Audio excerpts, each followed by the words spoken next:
lo que propongo sea establecido en el nuevo plan. Corresponde señalar como negativa la reducción de la carga horaria asignada a Derecho Internacional Público en el anteproyecto.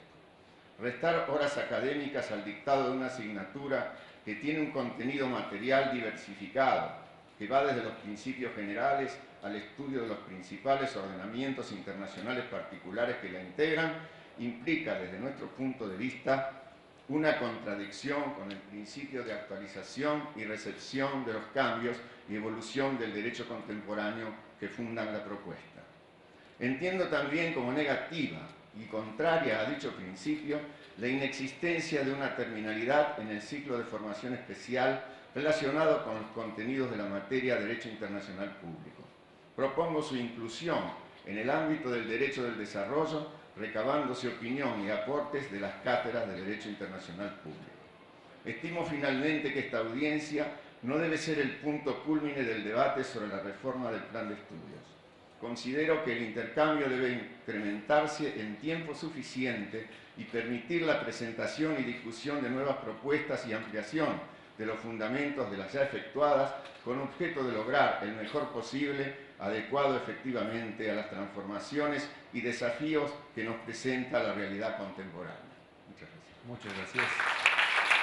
Doctor Mariano Morilli y luego Francisco Bracalendi de la agrupación DNI. No, Bracalendi después. Morilli, luego Bracalendi. Gracias. Buenas tardes. Muchas gracias por esta oportunidad para poder compartir algunas ideas que no tienen la pretensión de hacer un examen general en relación con la reforma del plan de estudios, sino sobre un punto en particular, exclusivamente. Hace 10 años aproximadamente, por iniciativa del doctor Miguel Ángel Ciuro Caldani, un grupo de docentes de la facultad, acompañados por el doctor Gonzalo Álvarez, que en ese momento era el secretario académico de la Facultad de Derecho de la Universidad de Buenos Aires, comenzamos a trabajar el derecho de la educación. Vimos que había una carencia en general en materia científica, en materia docente, en materia pedagógica, del estudio del fenómeno educativo desde su perspectiva jurídica de manera integral. Un ámbito del derecho que no incluye solo derecho público ni solo derecho privado. Hay derecho laboral de la educación, derecho civil de la educación, derecho constitucional de la educación, derecho administrativo de la educación, de la seguridad social, derecho penal relacionado con la educación, que cuando aborda el fenómeno educativo lo hace de una manera muy particular cada uno de ellos. El régimen jubilatorio del personal docente es diferente del régimen jubilatorio general, el régimen laboral de los docentes privados es diferente del régimen laboral en general, y así podríamos hablar, porque el fenómeno educativo le da una impronta particular. Y esta es una institución educativa, es una universidad. Y nos pareció importante empezar a cultivar esa área y aprovechamos para hacerlo la posibilidad de las materias selectivas.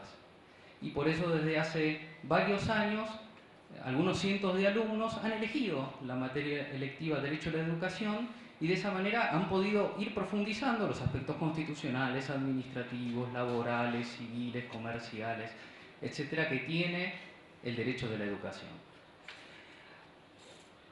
Fuimos y somos una de las primeras y pocas facultades del país que cultiva el derecho de la educación, que hace docencia en derecho de la educación planteado de esta manera. Y cuando hicimos la lectura del plan de estudios, y lo hablo a título personal del anteproyecto, como que no le encontramos lugar. O sea, ¿qué va a pasar ahora con esta posibilidad que los alumnos que quieran puedan estudiar derecho de la educación y que los docentes nos motive eso también para actualizar, producir, generar, pensar en un área novedosa? Porque desaparecen las materias selectivas y no es una materia, como ocurre con otras también, que pueda ser encuadrable o alineable dentro de alguna rama del derecho privado o del derecho público, porque justamente es transversal, atraviesa las distintas ramas. Y no es con la única materia con la cual ocurre, con el derecho de la salud o el derecho del arte ocurre lo mismo. Y a partir de allí se me planteó la necesidad y la inquietud de estar aquí presente para plantear el problema, la necesidad, para plantear lo que para mí sería una lástima, que la facultad pierda ese espacio pierda el espacio que aquellos alumnos que quieran puedan cultivar, puedan aprender, puedan estudiar el derecho de la educación como parte del plan de estudio de la carrera.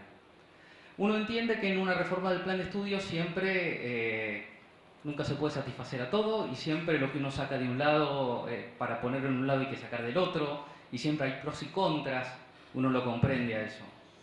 Y a la hora de ensayar posibilidades para que sigan los alumnos pudiendo elegir estudiar Derecho de la Educación, como muchos lo han hecho hasta ahora, y se incentive y se constituya en un polo aquí, esta universidad de un área nueva, y que parecería en una institución educativa jurídica esencial, se me ocurren algunas posibilidades. Una posibilidad sería que el anteproyecto del plan de estudio mantenga la posibilidad de algunas materias selectivas también, sin perjuicio de los ciclos de formación específica, dentro de las cuales los alumnos puedan elegir también, y que no a veces focalice demasiado la vocación, porque claro, el derecho a la educación no le interesa a alguien porque le interesa el derecho penal o el derecho civil o el derecho laboral, le interesa porque le interesa el fenómeno educativo. Y ese estudio del fenómeno educativo lo lleva a profundizar en distintos aspectos que tienen y distintos elementos de los cuales se abordan. La otra posibilidad, si las autoridades de la facultad consideran que las materias electivas no deben tener lugar en el nuevo plan de estudio, es pensar en un nuevo ciclo de formación específica en donde nuevas áreas del análisis del derecho puedan tener lugar.